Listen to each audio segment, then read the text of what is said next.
My passion is for waste, to keep the environment clean, to keep the environment green is the passion that I could not manage to hide it within me.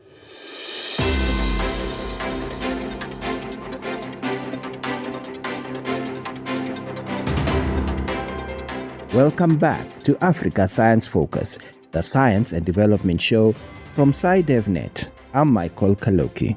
You were just listening to Josephine Nackeny Augustino, a driven woman whose passion led her to try to find a solution to the waste management challenge in South Sudan. Josephine is working to turn waste in parts of South Sudan into compost for growing crops. Cities, especially in developing countries where people are migrating from rural to urban areas, are expanding rapidly.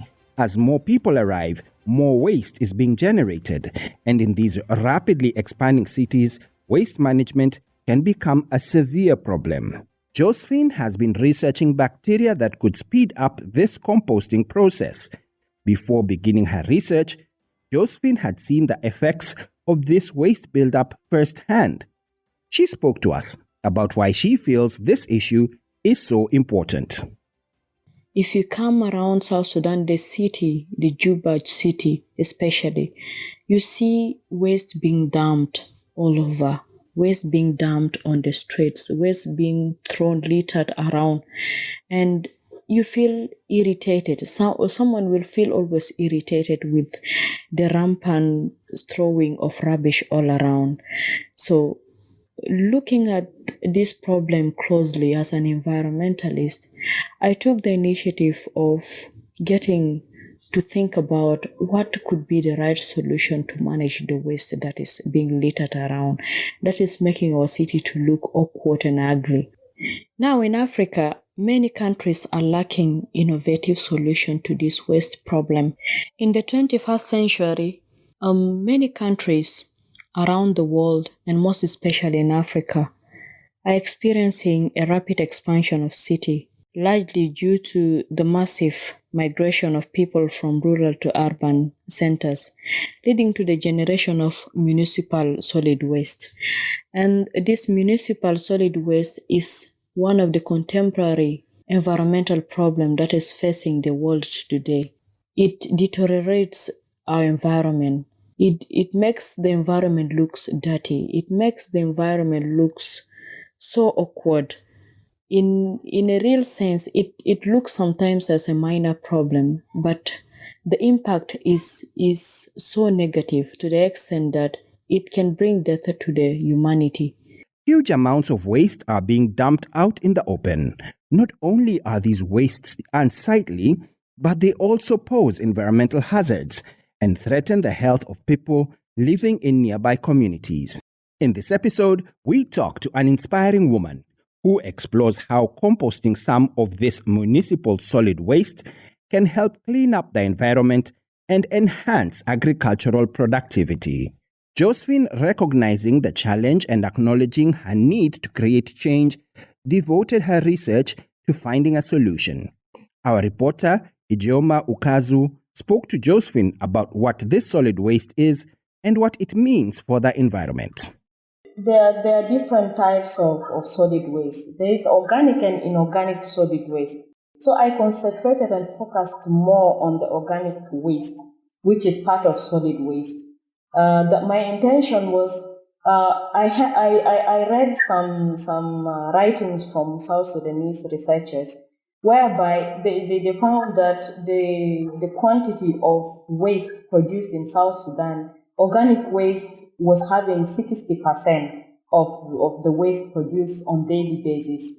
So I asked myself, why can't I involved in reducing the organic waste, which is simply any material that comes from a plant or animal, as well as leftovers and kitchen waste that are biodegradable. That means they can be broken down in a natural manner, even if a human being has not involved himself into it. But my intention was how to make or to shorten the process. So organic waste is simply any organic material from plants or animals that can be decomposed or that can be broken down into compost or fertilizer.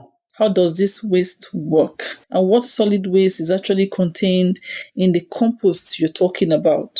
Okay, the solid waste that contains in the compost are the leftover food from households, these coffee grounds, apple cores, eggshells, and other kinds of food byproducts, yard trimmings, fallen leaves, branches, cut flowers, pet food, livestock manure, untreated and unpainted wood. These are all the components that makes up organic waste, which the final product is the compost that is to be used in farms and used by farmers. Organic waste left to decompose on the side of the road takes many months to break down. This means more and more waste will accumulate over this time.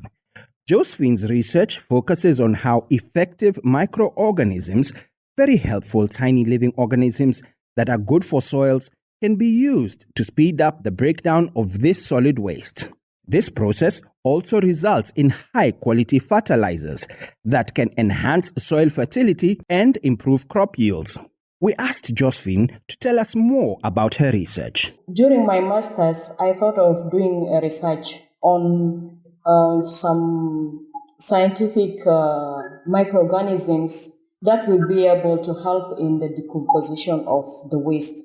We know that organic waste can naturally be decomposed into compost, but it takes some additional microorganisms that can make the process faster, because the waste is being generated on daily basis. And if we rely on the natural process, it may take long, and our environment will continue to get polluted.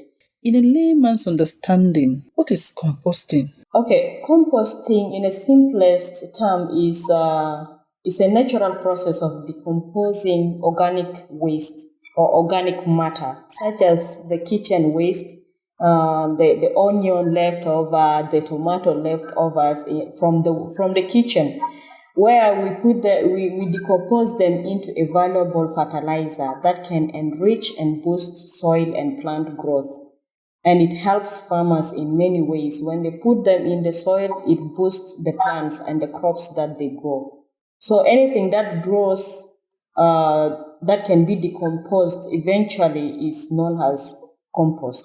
In your research, you mentioned effective microorganisms. Can you expatiate more on that? This is a culture of coexisting microorganisms. They live together. Majorly, there are three types of bacteria that live together. That is the lactobacilli, commonly found in the curd or yogurt, and then there's a yeast that we use that are found in bread and beer, and then there's a photosynthetic and phototrophic bacteria found in some pickles and cheese.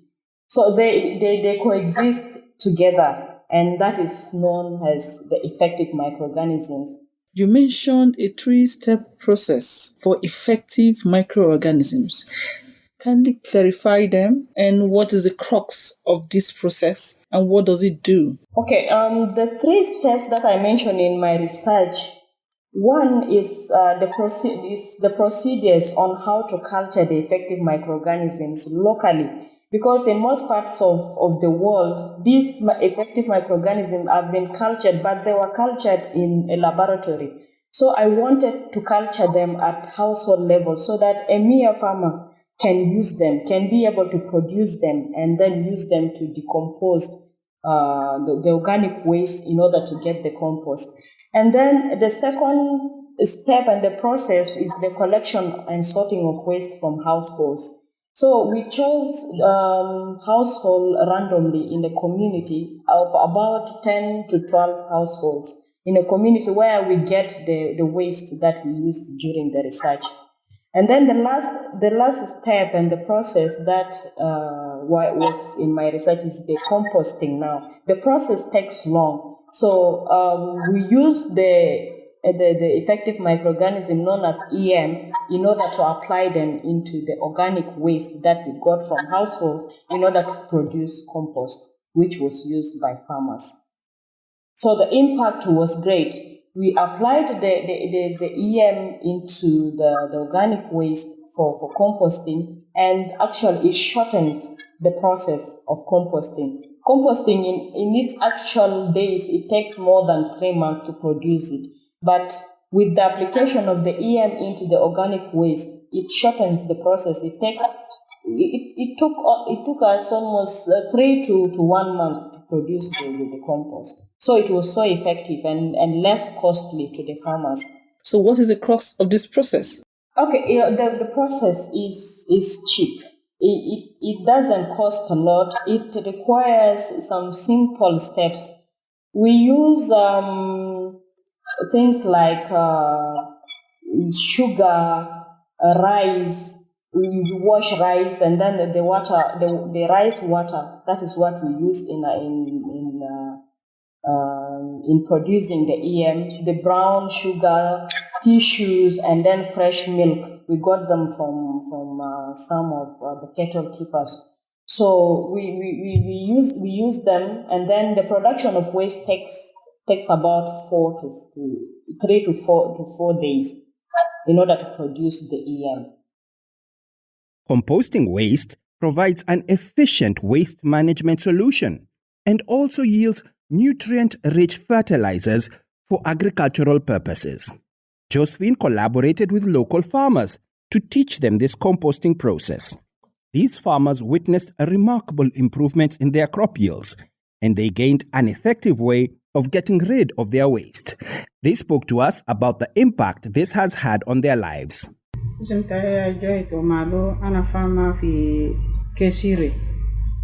My name is Joy Tumalo. I'm a farmer in Kesire area. طبعا زمان جوزفين جا لنا في اريا تانا ورا في بيت سلطان يوري لنا قال في كبر كويسو بيجيبوا لنا الكيف بيزيدوا يعني حاجات تانا تزارع عشان بتالا كويس. Yes, when Josephine visited our area as a researcher, she met the chief of the area and told him that she is bringing good news that will help women to improve their agricultural production. So the chief of the area mobilized us as women of the area, and Josephine informed us that she is bringing a training on how to use the organic waste from the kitchen and other organic waste to convert them into something useful like a fertilizer to help women grow vegetable at the backyard of their houses. The training we had was very, very useful because we used to throw away our garbages and the kitchen waste, but now we have learned that these are very useful. They can be converted into fertilizer. Now we are actually using these methods to improve our production, and we are getting a lot of vegetables for home consumption. So this training has been really very, very useful for us. Yes, in the past, we used to put all this garbage in a container or in a bag and dump them behind the house until the bag is full. Then it brings flies, smell, and sometimes the collectors of the garbage don't come on time. So it created an environment which is not good. But today we are happy. There's no flies. There's no garbage to be thrown away. We are now happy that we can now use it for our gardens, and we are producing a lot of fruits, and we are happy because our waste have reduced. In the past, we used to dry the vegetables and then burn them afterward, and all these things have gone. Now we are now actually making a very good use of both the waste and the garden. So we are happy. We are producing enough food for our children. We are also selling some of our gardens, and it encourages us actually to start gardening in our backyard. My name is called Kaku Margaret. Again, fi kasiraini yana ana zera ana zol zera ana gekurojo. I'm also living in Kasire area, and I'm a farmer. I'm cultivating. Our chief sent his envoy to all of us in the area, telling us that there's a girl who have come to train us on a new method on how we can increase our production and how we can actually make use of our garbage and organic waste. So we assemble, and she train us.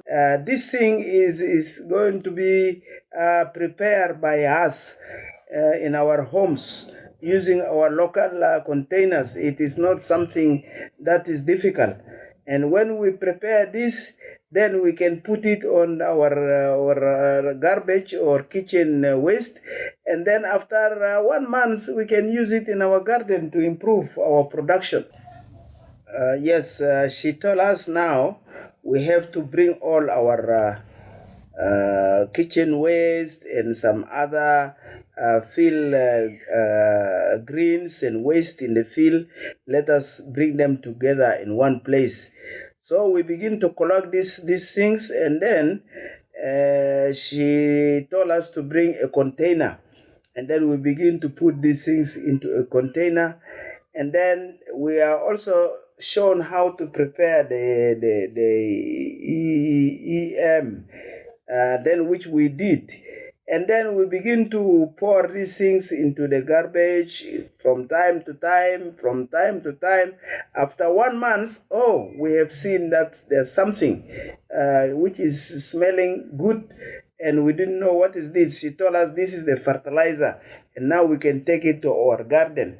And she also followed us to our garden and show us how to use these things apply in our garden. So when we did, we have seen really improvement in our production.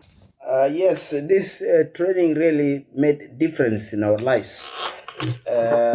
We used to struggle with our waste, and we didn't know what to do with it all the time. So even the chief was very, very happy because the area is becoming more clean. It's not littered like it was before.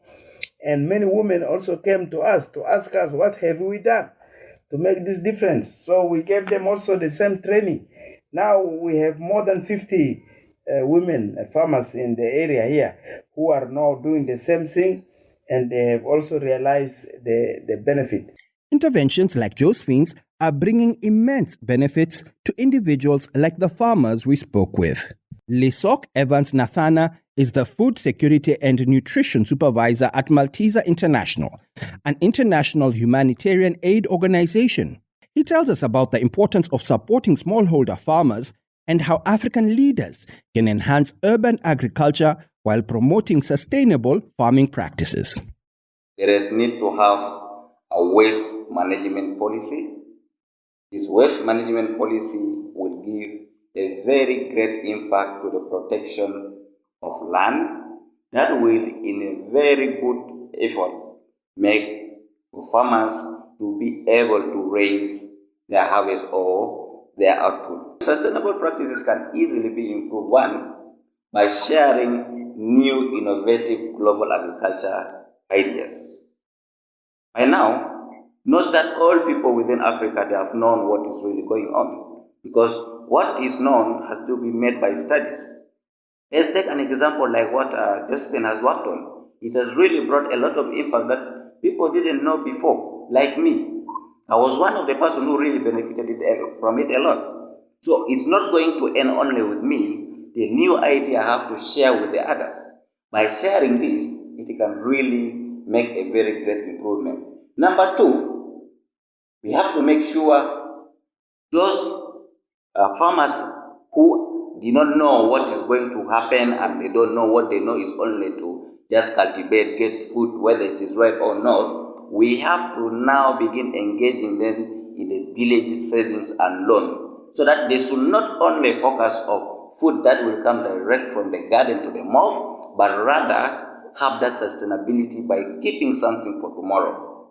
By doing this, it will be able to make them to reach to another level. Thirdly, These farmers need to be formed to be in groups, and formation of them in the groups can only be by cooperatives. Bringing them in cooperatives will make things more easier for them to unite and be able to bring whatsoever is within outside their level to easily reach to their level. By making this, it makes things more successful to them, and then finally will bring what we call diversification. They will not only be targeting or focusing on only producing, but they also be focusing on what they produce, they should eat, not only to end with them, but also to reach to the others. These interventions have the potential to benefit entire communities. Josephine chose to work with female farmers in South Sudan, as she felt they were in the best position to implement the composting process and would also be the ones to benefit the most. To further explore the impact Josephine's research is having, we're going back to Josephine to discuss what it might mean for the future of farming. What has been the impact on farm yield in your community? Okay, our farmers, let me make it this way, like, they are not so illiterate, but they are not aware of technology, of the new sort of farming that are coming up. And when I approached the women group that I mentioned in my research, during my research, they were surprised. They were like, how can this be turned into something that will benefit their crops? So it took us a process with them together, practicing and making the EM and collecting the waste from the households, and then starting the composting process and even measuring the temperature together with them. They saw that this thing was a bit unique. And when we put those compost into the crops and into the farm where they were cultivating, the yield was different. Actually, they were like, is this a magic? I say it is not a magic, it is something natural, but we just try to shorten the period, and we just try to make something that you can afford to do it even at the household level, not in a bigger farm, but also for you to have your kitchen garden at home. So the farmers were impressed, and they felt great. How many farmers have been trained on the production of the compost, and why only women? During the research, I trained about 18 farmers. And why I concentrated mostly on women was because the production of waste on daily basis at the household levels is done by them. Men are not so much engaged in the kitchen, in cooking and doing all that. So they are the one producing those waste from in the kitchen during their time for cooking. So the intention was, if they get the waste, they should not throw them out. They should not take them to the street. They should not dump them randomly. They should use it and then benefit from it in their farms. So that was the reason I focused on women. What was the rate of farmers' yield before the introduction of the compost, and what is it now? Have there been any improvements? I can say yes. There's a lot that has changed. Before they started using the compost that we produced with them, and up to now they're still producing, the yield was good, but not to the best. But since they started using the compost, they felt that even a scrap at the household level, they will be able to plant something in them. The research did not end in only production of compost, but also on how to plant or to have their kitchen garden. So what they were producing was less. It was just for the consumption of the household. But now they are able to sell some of the crops to their clients and then get money out of that. So they say there's a lot of change, and it's really a good year. Josephine currently serves as a water sanitation and hygiene officer at Malteser International. In this role, she continues to make significant contributions to her field. She spoke to us about her journey and how she got to where she is today. The research journey has not been so bad, but there were some challenges that I faced on my way to achieving what I have achieved today. Meeting the farmers, going to them on the ground, sometimes you find that they have different schedules. Although sometimes they accept that they can do what you want them to do, or they can participate with you hand in hand on doing culturing the effective microorganisms, but they tend also to have their personal schedules, which came as a challenge because following up composting process needs a commitment. But it was not that bad because few were able to commit themselves to the extent that we were able to produce the compost. And then it was a success story because the product that came out of of our research was a marvelous product. And then for now, we are looking on how to expand it to other villages and also bringing it to the cities where the huge quantity of waste is being generated. After I started, I was enrolled in my master's program, that is environmental management in Pan-African University.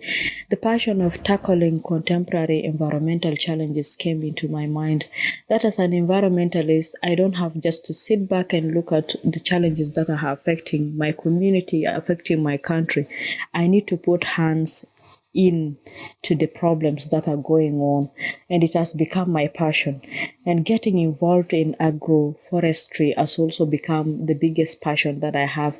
So using the compost that I get from my innovation and putting them into the farm and growing trees around has become like a living part of me. Following the right channel on how to get to the farmers on the ground was one of the things that made me to achieve this biggest goal, the innovative part of doing things with the farmers. I had not to do it alone, but the chiefs that I visited and I met on the first day I went on the ground helped me, and the female or the women leaders on the ground also facilitated all that I had achieved. Not forgetting Maltese International, where I'm working now. They helped me a lot. They were able to give me an internship and also help me in getting things done. So Maltesa has contributed a lot to my research, and I couldn't hesitate to thank them enough. And not forgetting my parents, they did a lot, especially my father, who stood by me day and night in order to make this research a success. I am now a researcher, and a researcher that is not stopping on the way. A researcher who has vision to publish books, to publish articles, and a researcher who is determined to go for further studies, to become a PhD holder, a doctor, a professor. And I'm also passionate that I'm joining the lecturing or the teaching field soonest. And I thank my university, Pan-African University, that has invested in me and made me to achieve what I have achieved today. I feel proud of it. That's all from us at Africa Science Focus today. If you want to find out more, head to the SciDevNet website. That's www.sidez.net. Today's show was produced by Alice Hurst, with editing by Ogechi Ekeanyawo and reporting by Ijeoma Ukazu. I'm Michael Kaloki. Until next time, goodbye.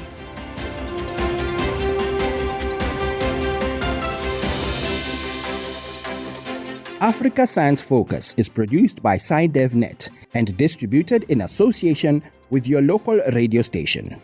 This project was funded by the European Journalism Center through the Solutions Journalism Accelerator. This fund is supported by the Bill and Melinda Gates Foundation.